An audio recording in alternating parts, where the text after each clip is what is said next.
Welcome back to the Black Ice Reality Check. I'm your host, Black Ice, the #1 podcast right now where the truth will set you free.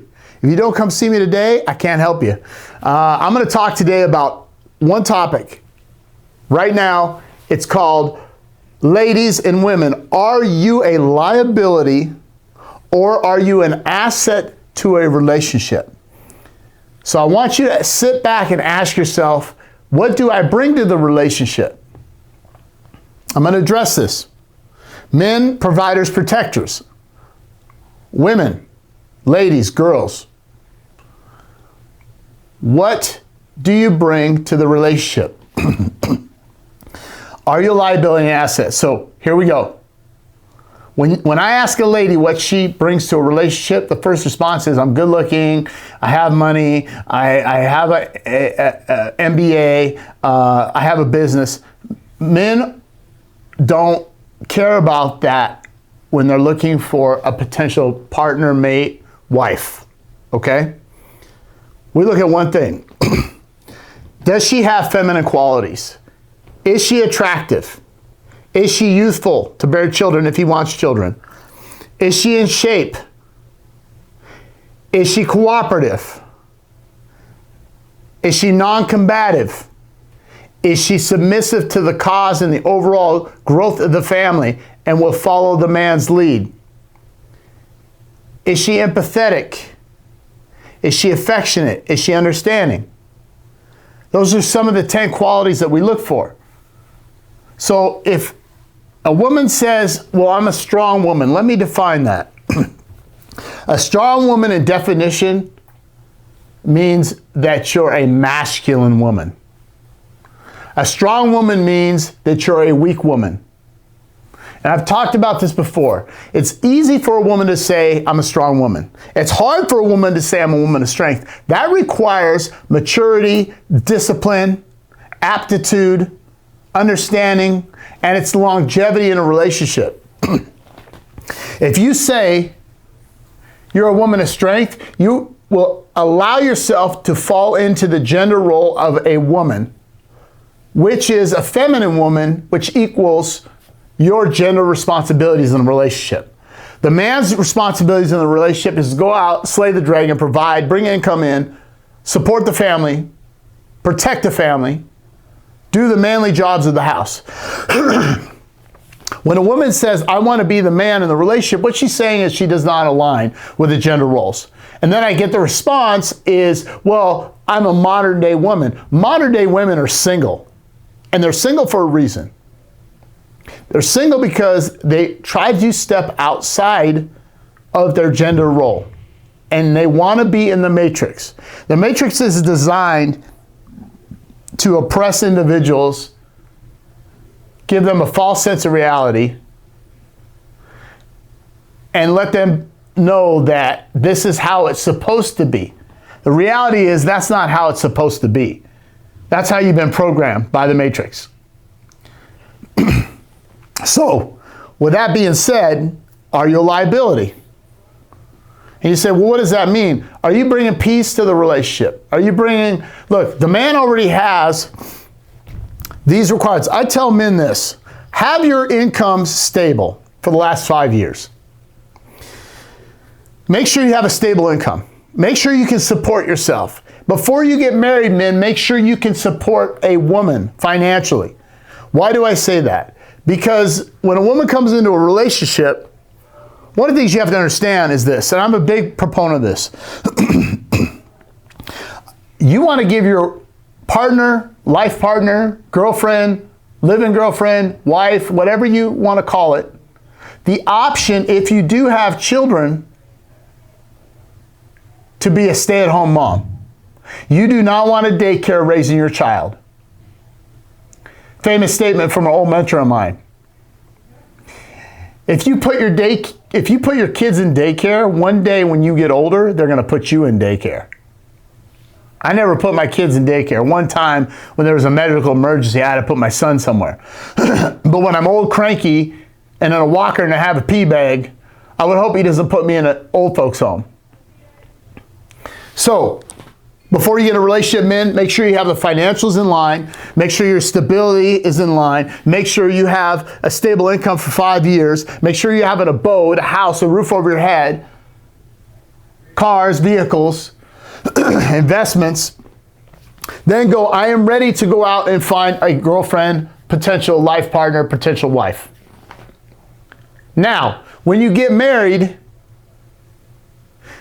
you now gave your other half or significant other the option to stay at home with the child.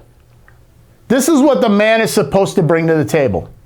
I'm not a proponent of a man going into a relationship where he cannot financially take care of himself and expect the other partner to pay for half the bills. Now, women, ladies, girls, if a man's bringing this to the relationship, what do you bring to the relationship? No, I don't want your money. I don't care if you graduated cum laude, mocha, valedictorian secret. I give 2 shits to the wind. That means 0 to me. There's no value. Well, I'm look at my butt. Okay. And? Well, I'm sexy. And? If you're going to be combative, I don't need you. And that's how all men should think. Ladies, if the man can't provide, don't be with him. That's how you should think. Now, if you want to be a career woman, independent woman, boss bitch, great. You can't have both. Those two do not exist. The Matrix will tell you they both exist. They don't. They cross each other out. One of 2 things is going to happen. You're going to be very successful, and you're either going to be single and alone, talking about angel numbers, zodiac signs, cheap wine, Netflix, and miserable. Or you'll be in a relationship, but you'll be the man of the house. Now, how miserable is that? What woman wants to be in charge? And what man accepts that? A beta man. Alpha, beta, omega. I don't go with this other shit that they come out with. I'm old school. You go look at a wolf pack, there's alpha, beta, and omega. The omega is the runt. That's the guy that gets the scraps of leftovers. That's the orbiter. Those are the guys that are sitting around that are what I call the people that throw up the flares, right? Virtue signaling males. They're omegas. Beta guys are like, sometimes they can date, they can't, but they're not a leader. An alpha is a true leader. That's a man's man. There's nothing wrong with being masculine as a man. There's no reason why a man should say, I have a hard time being a masculine man. And any man that goes against that is omega. Throw the flares up. Go support the women. Let them emasculate the men. So, are you a liability and asset? Ask yourself this. This is key. I'm going to continue on. Okay? I see a lot of this. Ladies, you can X yourself out. If you have a choice, the question is, if you get in a good relationship with a man and you marry that man, and he's a multimillionaire, he's good to you, he treats you right, pays for everything, you have a family, and you have unlimited income to an extent. You travel as much as you want, he's virtual, no borders, no boundaries, he can be anywhere in the world, doing what he does to create a revenue stream. Your kids are in private schools, they have an au pair, they have a nanny, they have a freaking private school. Would you work? Most of you would say, if you remove your emotions, will say, no, you won't work. But because your emotions are involved, well, what if something happens? You cashed in, he cashed in his stocks. He gives up 60% of his net worth if you walk out of the marriage. You already got equity. And if you don't get married, like most men now are saying, I have a stay-at-home girlfriend, put her in a trust, give her some equity. So you have an option.